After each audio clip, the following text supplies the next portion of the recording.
기도하겠습니다.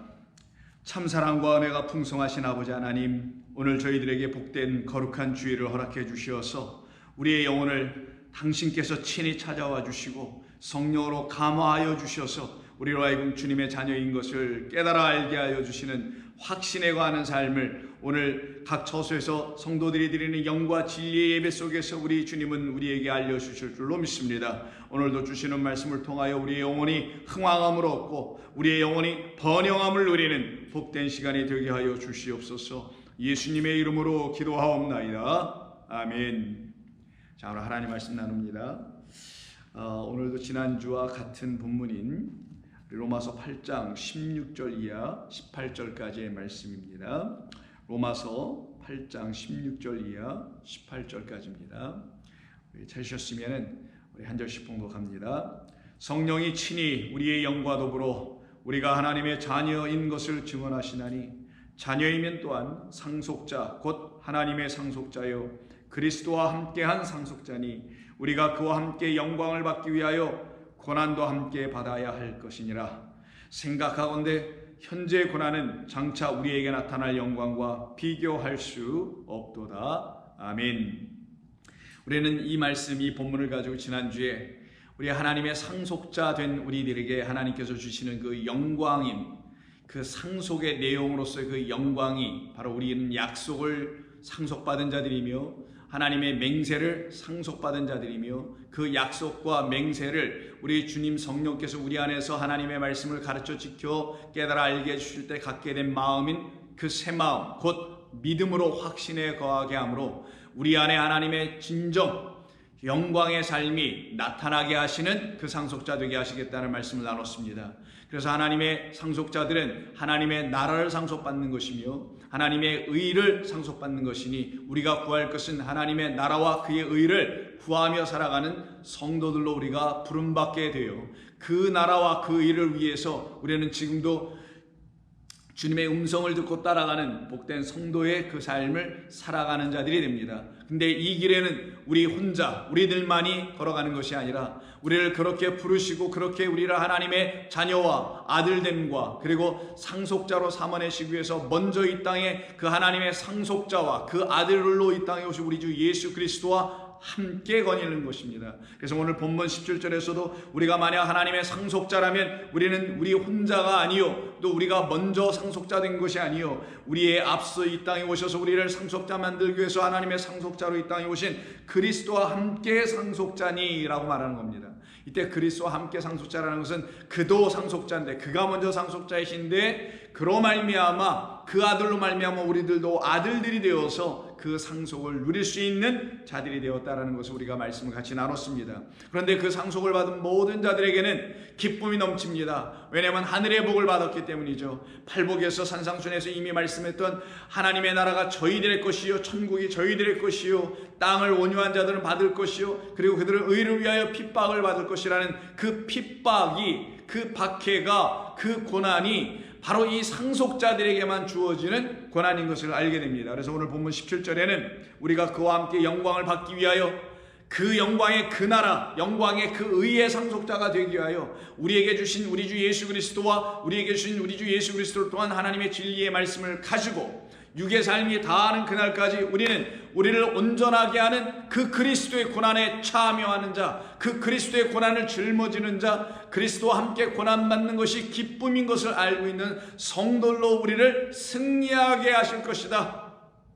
그래서 저와 여러분의 삶에는 이 땅에서의 육적인 삶에서의 고난과 고통, 또 그 육적인 삶에 뿐만이 아니라 우리의 영적인 삶을 지향해 나가는 그 삶을 방해하고 저지하는 어떤 마귀의 세력과도 싸워 승리하게 하는 과정 속에서 우리가 경험하는 모든 여타의 고난과 고통과 환난과 불시험 같은 것들을 우리는 이길 수 없는 것 같아 보이나 하나님으로서 나아실 수 있는 그 하나님의 자녀, 아버지의 자녀 된 자들은 그 고통과 그 고난을 능히 이겨내며 승리해 나가는 성도들로 살아가게 우리 하나님이 인도해 주십니다. 그러면 그리스도의 고난에 참여하는 자는 그리스도의 상속자와 함께 상속자 된 것을 말하는 것이니 우리 주님께서 먼저 고난을 받으시는 것이 마땅한 것이 아니었을까요?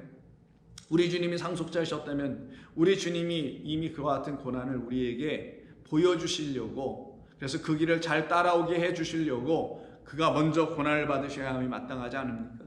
그래서 공간복음서에 보면 예수님께서 당신이 이 땅에 오셔서 고난받고 죽임 당하시며 그러나 제3일에 부활하신다라는 말씀을 우리들에게 알려주시죠. 당신이 먼저 고난받는다는 사실을 알려주십니다. 목적이 어디 있었을까요? 고난 자체가 목적이 아니죠. 하나님의 나라를 유업으로 받게 하시려고 하나님의 그 뜻을 당신 아들을 통하여 이루어내시기 위해서 그가 그 고난을 당하셨다는 것을 우리가 깨달아 알게 해주시기 위해서, 우리로 알게 해주시기 위해서 우리 주님께서 고난을 받으십니다. 그래서 누가복음 17장 25절을 보면은 이렇게 말씀합니다. 그러나 그가 먼저 많은 고난을 받으며, 여기서 그는 인자를 말합니다. 그가 먼저 많은 고난을 받으며 이 세대에게 버림받아야 할 것이다. 여기서 그가 누굴까요? 20절서부터 언급되고 있는 이야기 속에서 바리새인들이 하나님의 나라가 어느 때 임하는 것입니까? 라고 묻는 그 질문에 대하여 예수님께서 대답하여 이르신 것이 하나님의 나라는 볼 수 있게 임하는 것이 아니요 또 여기 있다 저기 있다 하는 것이 아니라 하나님의 나라는 너희 안에로 임할 것이며 너희 안에라는 이 안에 있는 마음과 영을 하나님의 나라를 가질 수 있는 상속자들로 만들기 위하여 인자는 바로 그때를 위하여 지금 온 것이다. 그래서 22절 제자들에게 이르시되 때가 이르니 내가 너희가 인자의 날 하루를 보고자 하되 보지 못하리라. 여기 있다 저기 있다 볼 수 없느니라. 그러나 나는 너희에게 말한다. 내가 그 하나님의 나라로 상속받은 그 하나님의 나라를 상속받고 온 내가 너희들 안으로 들어가야 너희들은 비로소 그때 하나님의 나라의 그 영광을 보게 될 것이다. 바로 이 일을 위해서 내가 먼저 고난을 받아야 한다. 내가 먼저 고난을 받아야 한다. 그것을 놓고 이 세대에게 버림받아야 할 것이라. 이때 버림받는다라는 말을 우리가 쉽게 생각하면 안 됩니다. 예수님을 사람들이 배척했다, 혹은 예수님을 십자가에다가 율법의 제사장들이 율법으로다가 재판하고 심판하여 못을 박았다라는 차원이 단순히 여기 세대에게 버림받았다라는 의미가 아닙니다. 여기서 세대라는 것은 여러분 예수님의 족보인 마태복음을 보면은 14대에서 그 세대가 나오죠. 그 세대는 뭡니까? 만들어진 사람들을 놓고 얘기할 때 쓰는 것이죠. 바로 그 사람들에게 버림받는다라는 이 말을 단순히 그냥 쫓겨나고 버림받고 천대받고 하는 그런 말이 아니라 이 단어가 아포도키마조이거든요. 아포도키마조라는 말은, 도키마조는 여러분 많이 들어보셔서 아시죠? 예수님이 시험 당하는 것, 마귀의 헛된 시험, 거짓된 시험, 이것은 갖다가 페이라조라고 하지만 하나님께서 우리에게 당신을 들춰내어 알려주시려고 하실 때 우리를 테스트하시는 것, 우리를 시험을 통과하게 하시는 것, 그래서 우리를 온전케 하고 완전케 하는 그 시험은, 그 완성을 향한 그 시험은 도끼마저라고 합니다. 바로 이 세대가 그 시험에 들지 않았기 때문에 하나님이 주시는 그 시험을 받고 그 시험이 그들에게 참된 온전한 고난이 되어서 그들이 갖고 있었던 것으로부터 떨어져 나와서, 아포는 분리해요. 떨어져 나와서 그리고는 어떻게 되냐? 온전케 하기 위하여라는 말입니다. 그가 먼저 고난을 받았던 이유는 우리라는 세대가 이 세상에 좀 붙잡혀 있단 말이에요. 우리라는 세대가 율법에 붙잡혀 있단 말이죠. 우리라는 존재들이 자기 생각이라는 율법, 육적 생각에 붙잡혀 있는데 거기로부터 우리를 떨어뜨려 내기 위하여라는 의미를 담은 것이 버림받는다. 즉 십자가에서 못 박혀 죽임을 당하시는 이유를 설명하는 겁니다. 내가 인자가 와서 십자가에 못 박혀 고난을 당하여 죽임 당하는 이유는 우리라는 존재, 우리 인간들이 묶여있는 것들로부터 떨어져 나와 하나님이 주시는 온전한 심판을, 고난을, 그 환난을 맞아서 거기서 우리를 하나님의 의의 백성으로 만들어 가시기 위하여 우리 주님이 먼저 상속자로서 그 고난을 당하신 것이라. 그러니 그 고난이 그리스도 우리 주님에게로부터 먼저 이루어져야만이 우리에게 바리새인들이 본문 가운데서 붙고 있는 하나님의 나라는 여기 있다 저기 있다라는 그 헛된 말을, 망발을 더 이상 하지 아니하고 하나님의 나라는 각 성도의 안에 그리스도 예수로 임하여 있게 할 것이다. 각 성도의 마음과 영혼 안에 하나님의 진리의 말씀과 능력으로 임하여 있을 것이다. 그들의 삶을 보면 전부 다 의롭다라는 거죠. 그 의는 세상이 말하는 그 기준에서 나오는 그런 의가 아니요, 하나님께서 말씀하신 율법 외에 십자가에 또 다른 의가 나타났다라는 그 의를 믿는 자들에게는 믿음으로 그 의를 취하는 자들은 차별 없이 다 주시겠다라는 그 의를 말합니다.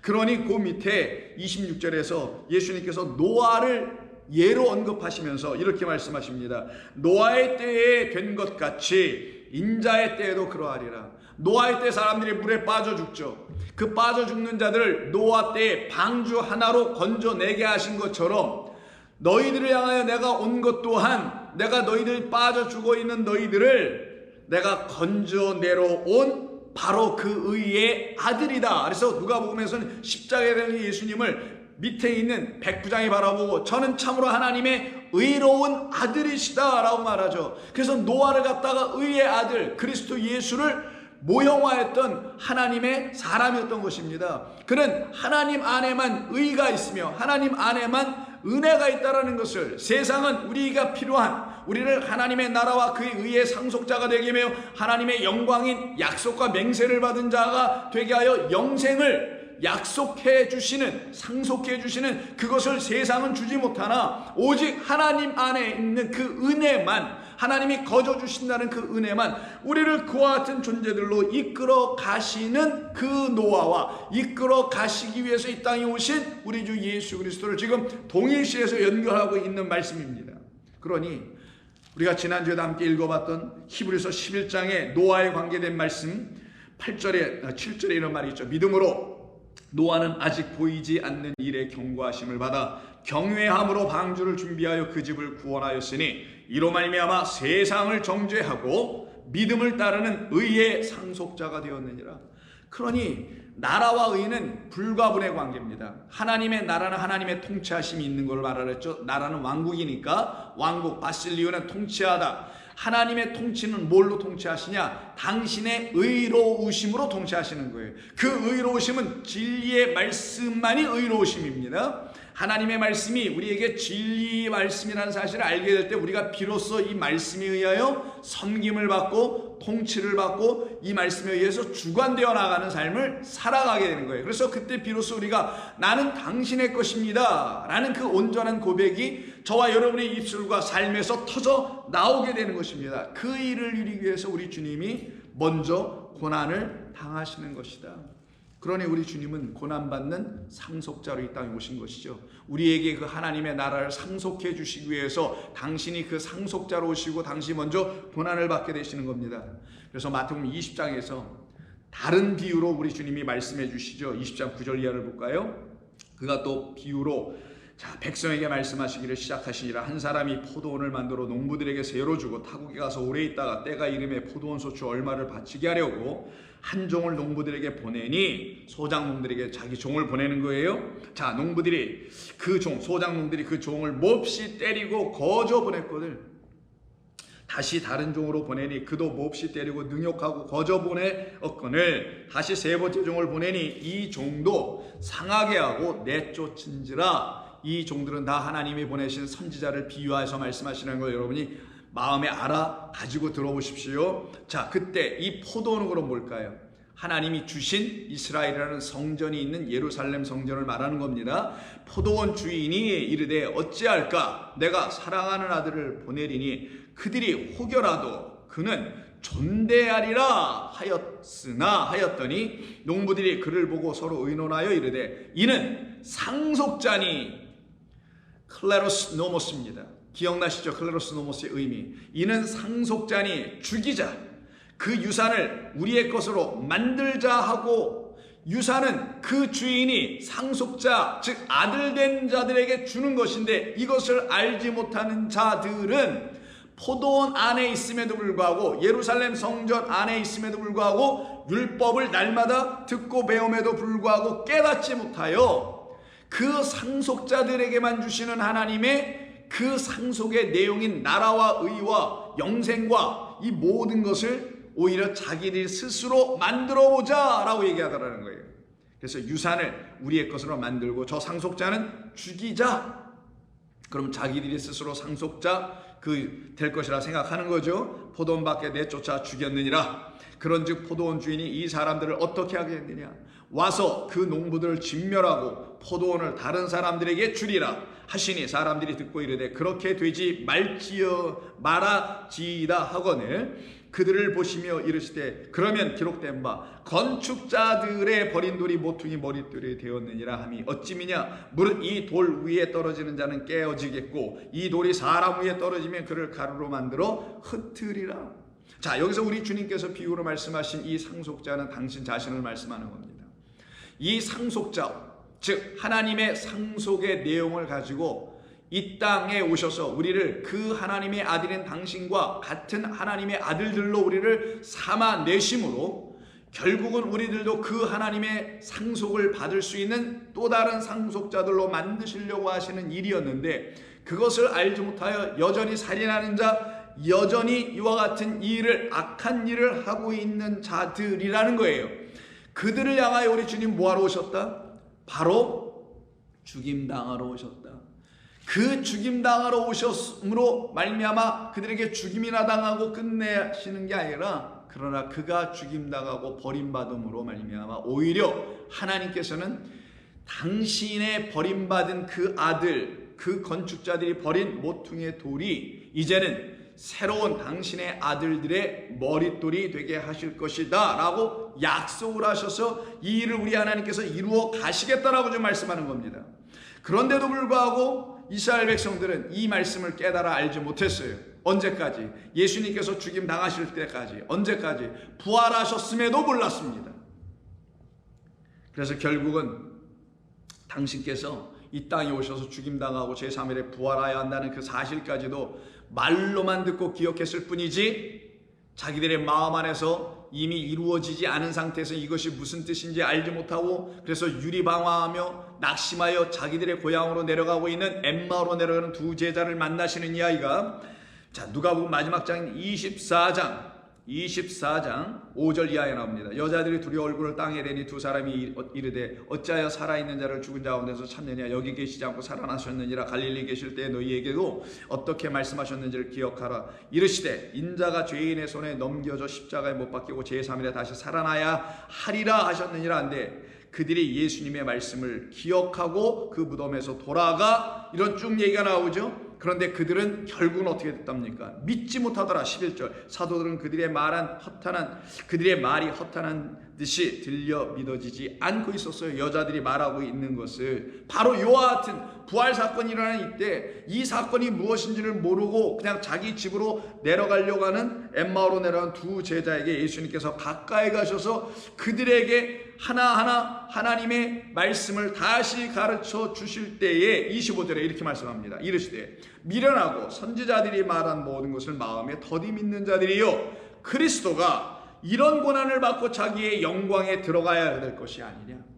아니 우리 주님이 이 땅에 오셔서 죽으심을 당하는 것이 영광에 들어가는 일이라네요.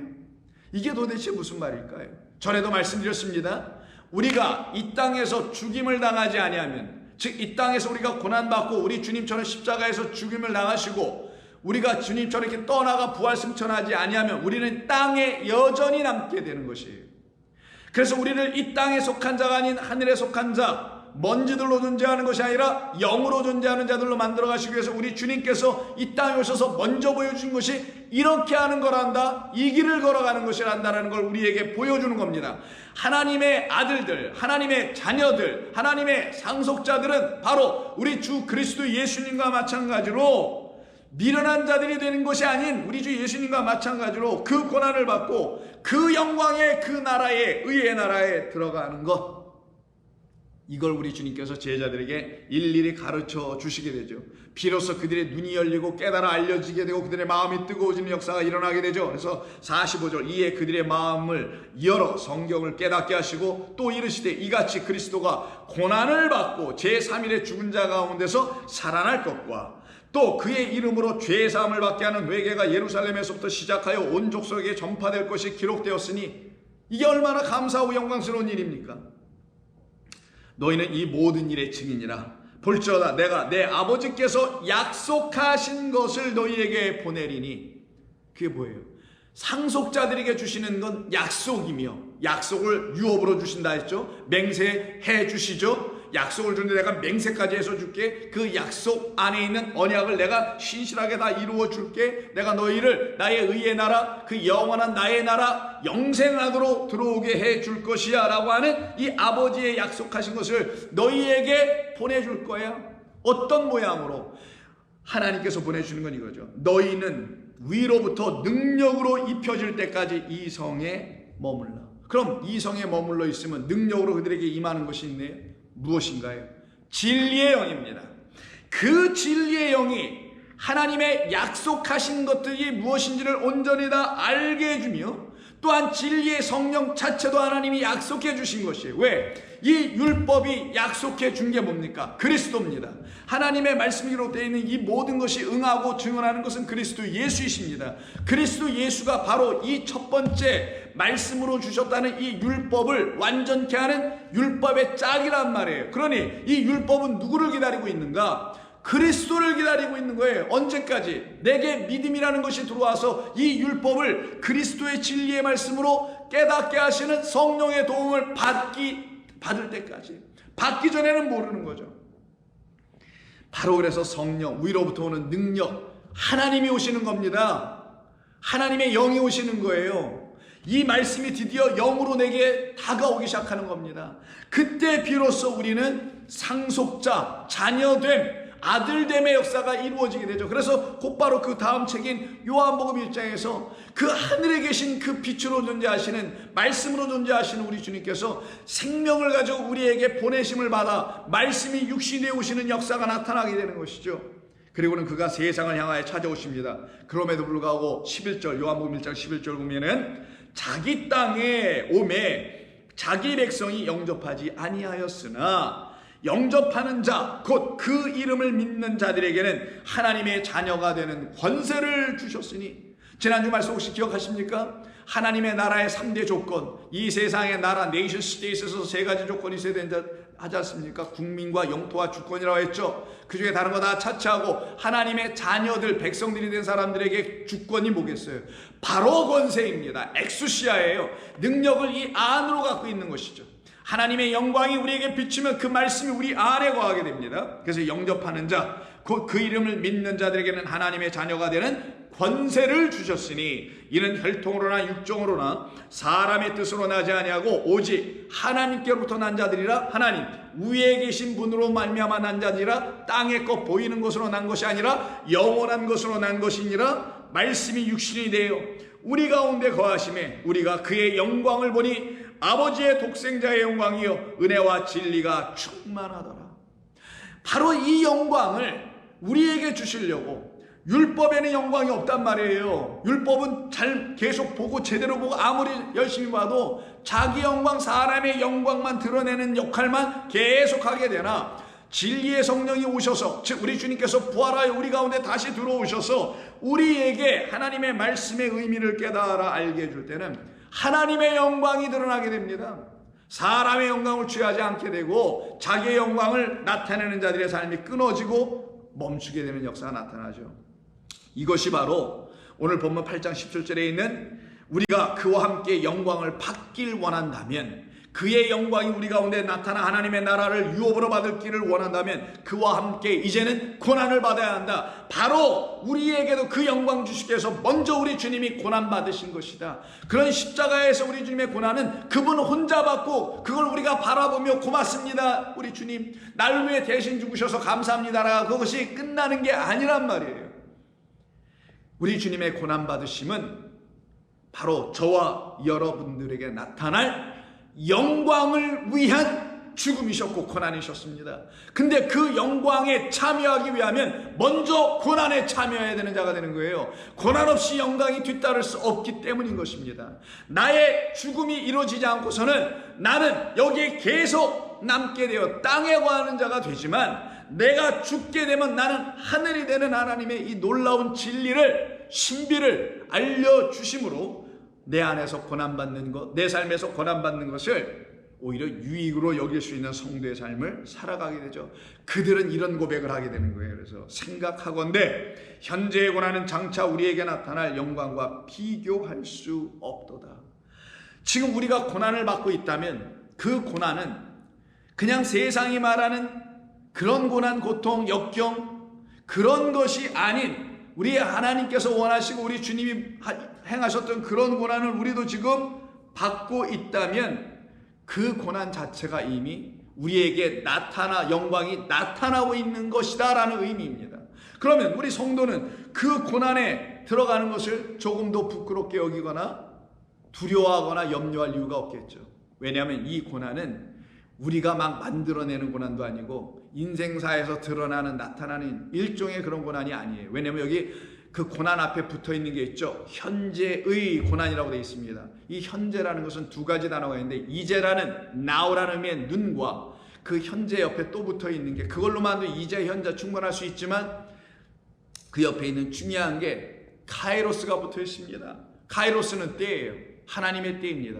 하나님께서 우리에게 개입하여 들어오시는 때, 하나님의 역사와 하나님의 일하심이 시작되는 때, 일하심이 있기 시작했다라는 거예요. 그럼 그 일하심이 있을 때, 그때가 뭐냐? 그게 고난을 받기 시작하는 때라는 거예요, 성도에게는. 그러면 하나님의 일하심도 없는데 내가 고난을 받아요 라고 말한다면, 즉 예수를 믿지도 모르고 않고 예수님이 누군지도 모르고 그리스도의 고난이 무엇인지도 모르는 사람이 그냥 나의 삶에서 나타나는 여러 가지 힘들고 어려운 역경의 삶을 놓고 이걸 고난이라고 말한다면 그건 하나님이 개입하여 나타난 고난이 아니란 말이에요. 하나님이 우리의 삶에 개입하여 나타나심으로 우리에게 주는 고난은 육을 끊는 고난, 마치 창자가 끊어지듯이 세상을 끊어내는 고난이란 말이에요.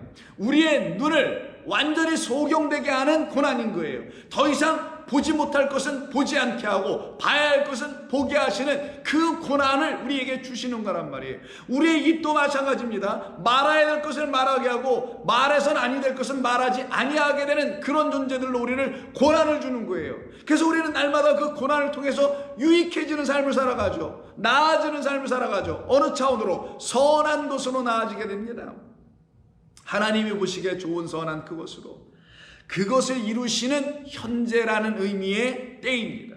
하나님이 개입하신 때에 우리에게서 나타나는 우리를 꺾어가시고 우리를 쳐서 복종케 하시며 우리를 날마다 주님만을 의지하고 따라갈 수 있게 하시며 날마다 주의 말씀을 사모하게 하시며 성령을 구하게 하시는, 그것 아니면 이루어질 수 없다는 사실을 알고 날마다 주님을 의지하는 그 삶으로 끌고 가시는 고난인 거예요. 그래서 베드로전서 3장 13절 이하에서 이렇게 말씀하죠. 또 너희가 열심으로 선을 행하면 누가 너희를 헤아리요.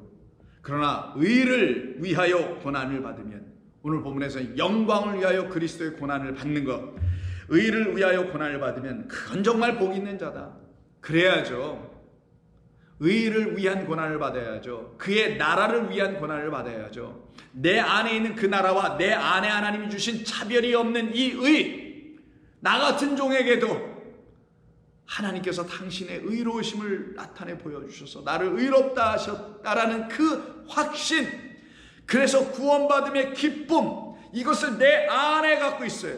내 안에 있는 그 의와 나를 그렇게 통치하시는 그 나라의 삶이 내 안에 있을 때에 그 의를 위하여 내가 그럼 무엇을 못하겠는가? 하나님께서 내게 주신 그 귀한 것을 내가 지켜내기 위해서 내가 어떤 고난을 내가 못 받겠는가? 하나님의 말씀이 이제 내 안에 진리와 은혜와 생명으로 들어와 있는데 내가 그것을 어떻게 함부로 대할 수 있으며 소홀히 할 수 있으며 지켜내지 못할 것인가? 어떤 고난이 와도 나는 이것을 지켜낼 것이다. 그들을 복 있는 자니라고 하시는 겁니다. 그들이 두려워하는 것을 두려워하지 말며 근심하지 말고 너희 마음에 그리스도를 주로 삼아 거룩하게 하고 너희 속에 있는 소망에 관한 이유를 묻는 자에게는 대답할 것을 항상 준비하라. 그래서 베드로전서에서는 바로 이 고난받는 것이 오히려 유익이요 기쁨이요 감사요 우리를 온전케 하는 것이요 오히려 육적인 모든 삶에서 우리를 떠나게 하는 것이요, 그래서 하나님의 말씀을 오해하여 음란하고 간음하고 우상숭배했던 이방인과 같은 그런 삶, 아버지가 없는 삶, 그래서 무엇을 먹을까 염려하고 살았던 그들의 삶에서 우리를 떨어뜨려내는 거죠. 그래서 베드로전서 4장 1절 이하를 보시면 그리스도께서 이미 육체의 고난을 받으셨으니 너희도 같은 마음으로, 어떤 마음? 그 영광을 얻기 위한 같은 마음으로 고난을 받은 자는 같은 마음으로 갑옷을 삼으라. 왜 의의 무기를 삼으라는 거죠? 그러니까 고난이 우리에게 벌이 아닙니다, 여러분. 이는 육체의 고난을 받은 자는 죄를 그쳤음이고 그 후로는 다시는 사람의 정욕을 따르지 아니하고, 왜? 육이 죽었으니 하나님의 뜻을 따라 육체의 남은 때를 살게 하려 함이라. 너희의 음란과 정욕과 술 취함과 방탕과 향락과 무법한 우상 숭배를 하여 이방인의 뜻을 따라 행한 것은 지나간 때로 족하도다. 예전 것, 옛사람의 삶에서 나타나는 모든 것들이 어떤 것이죠? 그러니 12절, 사랑하는 자들아, 너희를 연단하려고 오는 불시험을 이상한 일 당하는 것 같이 이상히 여기지 말고 오히려 너희가 그리스도의 고난에 참여하는 것으로 즐거워하라. 이는 그의 영광을 나타내실 때에 너희로 즐거워하고 기뻐하게 하려 함이라. 너희가 그리스도의 이름으로 치욕을 당하면 복 있는 자라. 너희가 의의 나라, 의의 말씀, 그것을 너희 안에 지키려고 하면 너는 복 있는 자라. 그래서 의를 위하여 고난을 받는단 말이 나오죠. 너희가 그리스도의 이름으로 치욕을 당하면 복 있는 자로다. 영광의 영, 곧 하나님의 영이 너희 위에 계심을 너희는 더욱더 확신하여 알게 될 것이라. 16절, 만일 그리스도인으로 고난을 받으면 부끄러워하지 말고 도리어 그 이름으로 하나님께 영광을 돌리라. 세상 가치, 철학, 세상의 관습, 세상의 이해, 이런 것으로 성도들을 향하여 말을 할 때 우리는 할 말이 없는 자들이 됩니다. 우리는 바보처럼 보여질 것입니다. 우리는 연약한 자가 될 것입니다. 우리는 아무 말 할 수 없는 무지한 자처럼 보여집니다. 그러나 우리는 하나님의 지혜를 가진 자요, 측량할 수 없는 하나님의 분별력, 영적 분별력을 가진 자요, 그래서 우리는 하늘의 것을 소망하는 자요, 땅의 것을 추구하지 않는 자요, 이것을 세상이 알지 못하는 그들에 의해서 비난받고 고난받는 게 무엇이 두려울 소리야? 어떤 것도 우리에겐 그런 것이 우리의 믿음의 삶을 방해할 수가 없게 됩니다. 오히려 도리어 그 이름으로 하나님께 영광을 돌리라. 하나님의 집에서 심판을 시작할 때가 되었나니 만일 우리에게 먼저 하면 하나님의 복음을 순종하지 아니하는 자들의 그 마지막은 어떠하겠는가? 그러므로 19절, 하나님의 뜻대로 고난을 받는 자들은 또한 선을 행하는 가운데 그 영혼을 미쁘신 창조주에게 의탁할지니라. 너희 장로들에게 권하노니 나는 함께 한 장로디요 된 자요 그리스도의 고난의 증인이요 나타날 영광에 참여할 자라. 나도 마찬가지입니다 라고 베드로가 말하죠. 그러면서 9절에 보시면 5장 9절, 너희는 믿음을 굳건하게 하여 그를 대적하라. 여기서 그는 마귀예요. 그 바로 위에 있는 마귀, 너의 대적 마귀가 우는 사자같이 두루 다니며 삼킬 자를 찾고 있는데 그를 대적하라. 이는 세상에 있는 너희 형제들도 동일한 고난을 당하는 줄을 알미라. 그러나 모든 은혜의 하나님 곧 그리스도 안에서 너희를 부르사 자기의 영원한 영광에 들어가게 하시니가 잠깐 고난을 당한 너희를 친히 온전하게 하시며 굳건하게 하시며 강하게 하시며 털을 견고하게 하시리라. 권능이 자녀들에게 있는 이 능력 권능이 세색 무궁하도록 그에게 있을지어다. 아멘. 그래서 성도들이 당하는 고난은 잠시 동안입니다. 왜 잠시라고 하네요? 우리에게 나타날 그 영광과 비교할 수가 없기 때문에 그건 잠시, 찰나에 불과하다. 이 우주의 역사만 봐도 우리의 인생 자체가 찰나에 불과하잖아요. 근데 그것도 이 우주의 역사 자체도 찰나예요. 찰나 그 자체도. 그러니 우리는 그 찰나도 안 되는 자들인데 뭐에 대해서 찰나냐? 그 영원한 하나님에 대하여 이것 모든 것은 찰나. 현재까지 발견한 우주의 가장 끝에 있는 것은 290억 광년이라고 합니다. 빛의 속도로 달릴 때 290억 년을 가야 나오는 곳이 있답니다. 뭐 상상이 안 되죠. 우리의 인간의 이해의 한계를 넘어서 버린 거리입니다. 그런 시공간이 있어요. 그것도 찰나라는 거예요. 근데 그것도 그런 하나님, 그 하나님이 우리의 아버지, 우리는 그 아버지의 자녀들, 아들들, 이 아들들에게 주신 하나님의 놀라운 은혜의 말씀은 내가 너희를 나의 상속자로 삼았다. 내 나라를 유업으로 받을 수 있는 자로 내가 너를 삼기 위하여 내 아들 먼저 보낸 것이었다. 그 아들이 그렇게 고난받았던 것은 너도 이 육에 머물지 않게 하기 위한 나의 각고의 뜻이 담겨 있는 것이며 나의 간절한 마음이 녹아 있는 것이니 이것을 내가 미처 깨닫지 못했을 때는 너희의 마음으로만 생각하고 너의 제각길을 갔었으나 이제 너희가 내 아들 그리스도 예수로 말미암아 이 길이 무엇인지를 분명하고도 또렷하게 이제 보고 있으니 너희들은 이것으로 승리해 나갈 것이야. 그러니 마귀들이 너희들을 찾아와서 고난을 주고 역경을 주고 박해를 하고 고난을 준다 할지라도 두려워하지 말라. 환난을 당한다고 할지라도 염려하지 말라.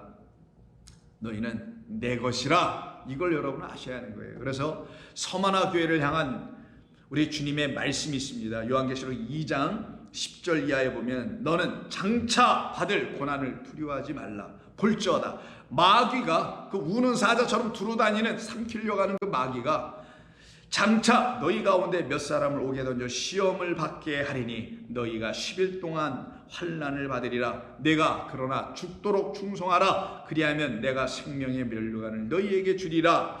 귀 있는 자들은 성령이 교회들에게 하시는 말씀을 들을지어다. 이기는 자는 둘째 사망의 해를 받지 아니하리라.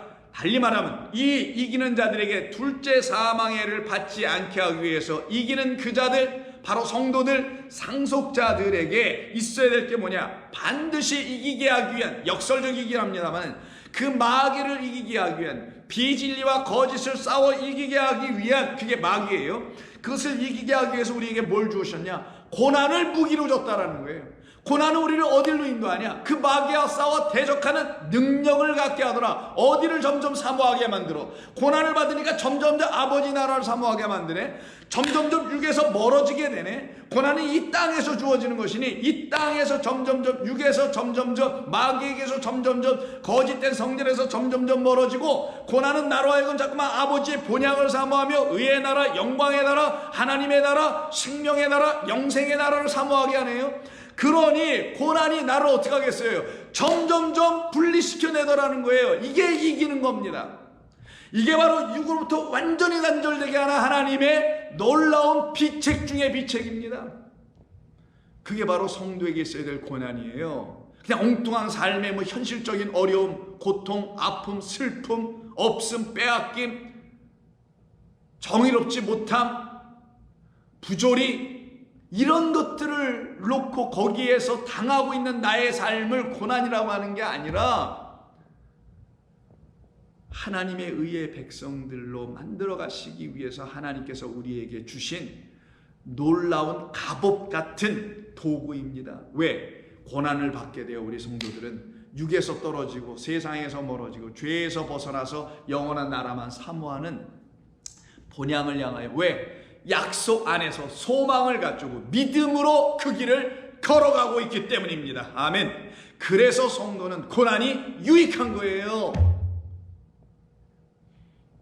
이때 내가 죽도록 충성하라 이런 말 아니라는 거 여러분 아시죠? 이것 때문에 자꾸만 죽도록 충성하려고 하는데 그러면 충성하다 죽기만 하잖아요. 죽도록 충성하면은 좀 말이 좀 우습긴 합니다만은 이거는 죽도록이 아니라 그 다나토스라는 죽음에 이르게 하는 그 신실함을 지켜라. 그 믿음으로 너는 다나토스에 이르러야 한다.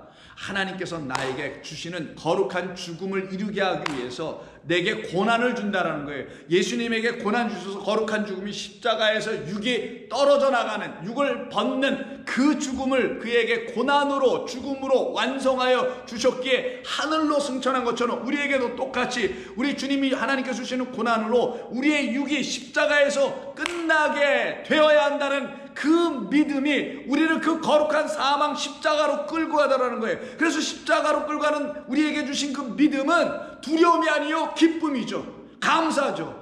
그래서 믿음이 없이는 하나님을 기쁘시게 할 수 없다라는 거예요. 왜? 하나님의 기뻐하시는 뜻은 우리를 저 십자가로 끌고 와서 거기서 우리를 못 박고 육에 대하여 죽고 죄에 대하여 죽고 그리스도라는 진리에 대하여 하나로 묶이게 돼서 이제는 내가 사는 것이 아니요 그리스도가 내 안에서 살게 되는 그 역사를 이루게 되게 하시는 그 뜻. 그러면 그들에게는 뭐가 임하죠? 그들을 승리한 자, 이기는 자라고 하며 생명의 면류관을 얻는 자. 생명입니다. 중요한 건 면류관보다는. 면류관은 영광을 의미하는 것이고 생명이라는 영광을 갖게 될 것이다. 나의 영광 안에 있는 생명을 갖게 될 것이다. 어떤 것을 이룬 자들에게는 믿음으로 십자가에서 죽은 자들은 그 믿음이라는 진리에 의해서 십자가에서 못 박힌 자들은 진리의 성령의 말씀에서 나의 육적 생각이 다 찔림받고 다 무너지고 깨어지고 못 박히는 사건이 이루어지게 하는 뜻이에요. 이게 그때 그들은 참 생명어들이라. 저는 믿습니다.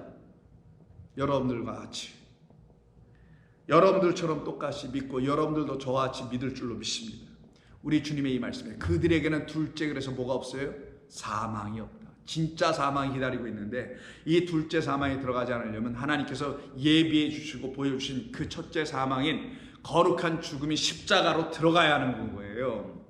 그래서 그 둘째 사망에 들어간 사람들에게 주시는 말씀이 있죠. 그게 바로 새하늘과 새 땅을 바라보며 새하늘과 새 땅 안에 거한 사람들, 그들을 놓고, 자, 계시록 21장 6절 이하에서 또 내게 말씀하시되 이루었도다. 나는 알파와 오메가여 처음과 마지막이라. 내가 생명수 샘물을 목마른 자에게 값없이 주리니 이기는 자는 이것들을 상속으로 받으리라. 유업으로 받으리라. 이들 다 모두가 상속자가 되죠. 그때 나는 그들의 하나님이 되고 그들은 내 아들들이 되리라. 그래서 상속자가 된다는 것은 아버지 하나님의 뜻이 무엇인지를 아는 사람들이 되어가는 것 아니겠어요? 그래서 히브리서 2장 9절 이하에 보면은 우리 주님께서 2장 6절 이하에 보면 그와 같은 우리를 우리 하나님께서 그냥 버리지 아니하시고 십자가에서 꼭 못 박히도록, 거기서 꼭 못 박히도록 하나님은 우리를 돌보십니다. 그래서 5절 이하에 하나님이 우리가 말하는 바 장차 올 세상을 천사들에게 복종하게 하심이 아니니라. 그러나 누구인가가 어디에서 증언하여 이르되 사람이 무엇이기에 주께서 그를 생각하시며 인자가 무엇이기에 주께서 그를 돌보시나이까. 여기서 돌본다는 말이 뭐겠어요? 아니, 우리의 인생의 어려움을 이렇게 다 돌봐주고 케어해주고 뭘 채워주고 그걸로 또 은혜를 알았다고만 해서 그 수준과 그 차원에 머물러 있는 사람들이 많이 있죠. 좋은 교회 성도들은 그렇지 않아야 할 줄로 믿습니다. 우리는 그런 차원의 것을 하나님의 은혜로 속절없이 하나님을 또 아프게 하는 그런 헛된 믿음의 삶을 살지 않습니다. 여기서 사람이 무엇이기에, 사람은 무엇이에요? 진노받을 자죠. 사람 무엇입니까? 그럼에도 불구하고 하나님의 형상으로 지음받았죠. 사람이 무엇이기에 주께서 그를 생각하시며 인자가 무엇이기에 주께서 그를 돌보시나이까. 영광과 존귀로 관을 씌우시면서 돌보신단 말이에요. 그런데 더 중요한 건 그 밑에 8절에 있습니다. 오직 우리가 보아야 할 것이 하나 있다. 하나님의 우리를 향한 돌보심은 딱 하나가 있는데 이것을 볼 때 우리는 하나님의 돌보심을 받은 자요. 그 돌보심은 십자가에서 우리 주님과 함께 못 박혀 죽게 하시는 그 하나님의 돌보심, 이게 하나님의 사랑하심이다. 십자가에 못 박혀 자기 십자가를 지고 가라고 하신 하나님의 말씀대로 이루어지지 않는 것이 하나님의 사랑 밖에 있는 거 아니겠어요? 돌봄 밖에 있는 거죠. 오직 우리라는 존재들은 천사들보다 잠시 동안 못하게 하심을 입은 자 곧 다름이 아닌 죽음의 고난받으심으로 말미암아 영광과 존귀로 관을 쓰신 누구? 천사들보다 좀 못한 것으로 잠시 동안 보여져. 우리 주님이 왜 그렇게 보여주냐? 죽음의 고난받으심으로 말미암았기 때문에. 그러나 영광과 존귀로 관을 쓰신 누구? 예수를 우리가 이제 보니 이를 행하신, 고난받고 십자가에서 죽으신 이 모든 일을 행하심은 하나님의 은혜로 말미암아 모든 사람을 위하여 죽음을 맛보게 그에게 하셨던 것이라. 그러니 우리도 그와 같이 죽음을 맛보면 우리도 그와 같이 살아나고 그가 살아나신 것처럼 그를 살려내신 그 영이 우리도 살려내실 거 아니겠냐고요. 그러므로 만물이 그를 위하여 또한 그로 말미암은 이가 많은 아들들을 이끌어 영광에 들어가게 하시는 일에 그들의 구원의 창시자를 고난을 통하여 온전하게 하심이 합당하도다. 거룩하게 하시는 이와 거룩함을 입은 자들이 다 한 근원에서 난지라. 그러므로 형제라 부르시기를 부끄러워하지 아니하셨다. 그래서 우리가 주님과 형제, 아버지의 같은 아들들, 이 놀라운 일이죠. 감히 입에 담을 수도 없을 것 같으나 이런 축복과 권세와 이 능력을 우리에게 허락해 주신 거 아니냐고요. 그러니 히브리서 1장 1절 이하에서 옛적에 선지자들을 통하여 여러 부분과 여러 모양으로 우리 조상들에게 말씀하신 하나님이 이 모든 날 마지막에는 아들을 통하여 우리에게 말씀하셨으니 이 아들을 만유의 상속자로 세우시고 또 그로 말미암아 모든 세계를 지으셨느니라. 이는 하나님의 영광의 광채시요 그 본체의 형상이시라. 그러면 그로 말미암아 우리는 또 어떻게 하겠어요? 우리도 상속자들 되는 거죠. 그래서 14절 끝에 모든 전사들을 섬기는 영으로서 구원받을 상속자들을 위하여 섬기라고 보내심이 아니냐. 그래서 우리를 어떻게 섬기시나요? 십자가에까지 가도록 섬겨주십니다. 하나님의 말씀이 우리에게 생명의 말씀이 되게 하는 십자가에까지 가도록 섬겨주십니다. 그래서 인자는 섬김을 받으러 옴이 아니요 도리어 나를 대속물로 내어주기까지 섬기러 온 자라고 말씀하신 것이 바로 그 뜻이에요. 그것이 하나님이 우리를 향하신 섬김, 대속물로 내어주신까지 섬기셨던 그분의 섬김을 우리가 만약 받았다 라면 나도 똑같이 그렇게 해야 되는 거구나라는 걸 알게 되는 거. 왜? 그가 아들이면 아들은 저렇게 되는 거구나 라는 걸 알 수밖에 없게 됩니다. 그때 우리는 우리가 갖고 있는 모든 육에서 우리는 벗어나게 되고 우리를 율법의 사슬에서 끊어내게 하며 멍에의 줄을 우리 스스로 끊어낼 수 있는 능력의 말씀들을 우리가 비로소 갖게 되죠. 그래서 갈라디아서 4장 29절 이하에 그러나 그때 육체를 따라 난 자가 성령을 따라 난 자를 박해한 것 같이 이제도 그러하니라.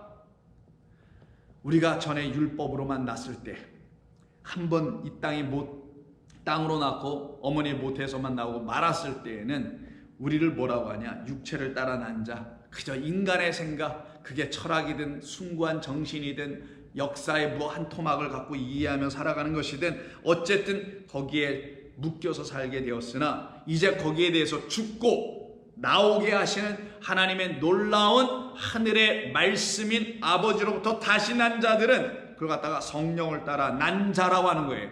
진리의 말씀으로 오신 성령을 따라 다시 난 자, 그래서 물과 성령으로 다시 하나님의 말씀을 깨달아 알게 된 자들은 박해를 받기 시작한다는 이게 성도의 고난입니다. 육으로 영이 박해를 받아요. 육은 영을 날마다 박해하고 있더라는 거예요. 그러나 성경이 무엇을 말하냐? 여종과 그 아들을 내쫓으라. 여종의 아들이 자유 있는 여자의 아들과 더불어 유업을 얻지 못하리라. 상속자는 하나이다. 오직 어디서 난 자? 하늘의 그 자유자의 어머니인 진리의 모태에 들어가서 하나님의 말씀 안에서 다시 위의 것으로 난 자만이 아들들이 되며 자녀라 일컬음을 받으며 하나님의 상속자여 우리 그리스도와 함께 상속을 받는 co-heirs, 같은 상속자다. 그들만 유업을 상속을 받게 되는 것이다. 그런즉 형제들아 우리는 여종의 자녀가 아니요 자유 있는 여자의 자녀이니라. 그리스도께서 우리를 자유롭게 하려고 자유를 주셨으니 그러므로 굳건하게 서서 다시는 종의 멍에를 매지 말자. 성도는 이와 같은 삶을 날마다 살아가니 보이는 것에 묶이지 않아요. 들리는 것을 그대로 듣지 않습니다. 분별하여 보고 분별하여 듣고 취하게 됩니다. 그들은 주님의 죽음이 무엇인지를 드디어 깨달아 알게 되죠. 그 죽음으로 자기가 살아났음을 알게 돼요. 그 죽음이 자기의 죽음이 되게 이르는 하나님의 말씀에 순종하여 죽도록 충성하라가 아니라 믿음으로 그 죽음에 이르게 하게 되며 하시게 합니다. 그래서 고린도후서 4장 10절 이하에 우리가 항상 예수의 죽음을 몸에 짊어지면 예수의 생명이 또한 우리의 몸에 나타나게 하려 함이라. 우리 살아있는 자가 항상 예수를 위하여 죽음에 넘겨짐은 예수의 생명이 또한 우리 죽을 육체에 나타나게 하려 함이라. 그런즉 사망은 우리 안에서 역사하고 생명은 너희 안에서 역사하니라. 이게 성도의 진짜 섬김이에요. 14절 주 예수를 다시 살리시니가 예수와 함께 우리도 다시 살리사 너희와 함께 그 앞에 서게 하실 줄을 우리가 아노라. 이는 모든 것이 너희를 위함이니 많은 사람의 감사로 말미암아 은혜가 더하여 넘쳐서 하나님께 영광을 돌리게 하려 함이라. 그러면 어떤 일이 벌어지겠어요? 오늘 본문 그대로 생각하건대 현재의 고난은 장차 우리에게 나타날 영광과 좋게 비교할 수가 없는 일이 벌어지겠죠. 여기서 생각한다는 게 무슨 생각해보니 라는 말이 아니고요. 이거는 로기조마이라 해서 여기 로마서에서 자주 등장하는 말인데 이건 대차 대조표 같은 것이라 예전에 우리 로마서 강할 때 그럼 기억나실지 모르겠습니다만은 이쪽과 저쪽에 대차 대조표 쓰죠. 입금과 출금을 쓰잖아요. 그래서 현재 밸런스가 얼마인지, 남은 돈은 얼마인지, 뭐 내가 빚진 것은 없는지, 마이너스는 아닌지, 이번 달 뭐 이런 등등을 보는 걸 대차 대조표라고 하죠. 가계부라고도 합니다. 그걸 보니 왼쪽과 오른쪽 두 항목이 있잖아요. 이 항목이 잘 균형을 잡혀야 이게 갸우뚱거리지 않고 딱 잡히는 거 아니겠어요? 그런데 보니까 이 왼쪽의 항목을 갖다 지금 뭐라고 얘기하는 거냐면, 사도 바울은 현재의 고난이라고 하는 거예요. 근데 사람이 고난을 받을 때 굉장히 힘이 들고 어렵고 큰 무거운 짐을 진 것 같고, 이 고난이 떠나가기 전까지 그 압력에, 그 눌림에서 벗어나지 않아서 굉장히 힘들어하는 것이 맞지 않습니까? 그래서 이쪽 왼쪽 대자표, 대초대자, 대차대조, 그러니까 이쪽 항목에 있는 모든 것이 나를 짓누르는 것 같아. 고난이, 현재의 고난이 나를 힘들게 하는 것 같아. 그러나 사도 바울이 깨달았다라는 거예요. 이 고난이 있으므로 이 고난을 채워 나가시는, 이 고난의 의미를 깨닫게 하시는 진리의 영이 내게 들어오셔서 하나님의 말씀으로 나를 하나하나 채우니, 나를 의의 나라의 백성으로 만들어 가시는 그 말씀을 내게 하나하나 주시니 이게 균형이 잡히네. 그러면서 여기에서 떠나서 어느 쪽으로 하냐, 이쪽으로 전부 다 넘어오는데 여기를 보니까 나타날 하나님의 영광이라는 그것과 비교를 딱 해보니 비교할 조차가 없더라. 원래는 비교가 아니라 이쪽은 가치가 없더라. 진짜 가치는 이쪽이었더라. 이것은 나를 이쪽으로 옮기기 위한, 하나님의 영광의 자리를 옮기기 위한 고난이었다. 그래서 고난도 유익한 것이지만 더 유익한 것, 더 가치 있는 것은 영광이었다 라고 지금 사도 바울이 말하는 겁니다. 그러면 영광은 히브리어로 카보드, 무겁다, 헤비하다는 뜻을 갖고 있다고 했죠. 육중한 것이죠. 그래서 고린도후서 같은 그 4장 16절 이하에 보면, 그러므로 우리는 낙심하지 않는다. 왼쪽 고난만 보면 낙심하지. 그러나 고난을 우리 주님께서 다 십자가에서 이루셔서 우리를 채워나가셨으니 낙심하지 아니하노니 우리의 겉사람은 낡아지나. 이게 고난의 뜻이었구나. 옛것에서부터 떠나게 하시는 거였구나. 그리고 오히려 이쪽 오른쪽에 있는 속사람은 날로 새롭게 되네. 그래서 우리의 옛사람은 날로 낡아지고 속사람 날로 새로워지는 현재의 고난을 통해서 옛사람 떠나가고, 그 고난이 우리에게 주는 귀한 보답이 무엇이었나? 열매가 무엇이었냐? 속사람이 날로 세워져가고 새로워져가는 이 대차대조표를 보니 비교할 수가 없도다.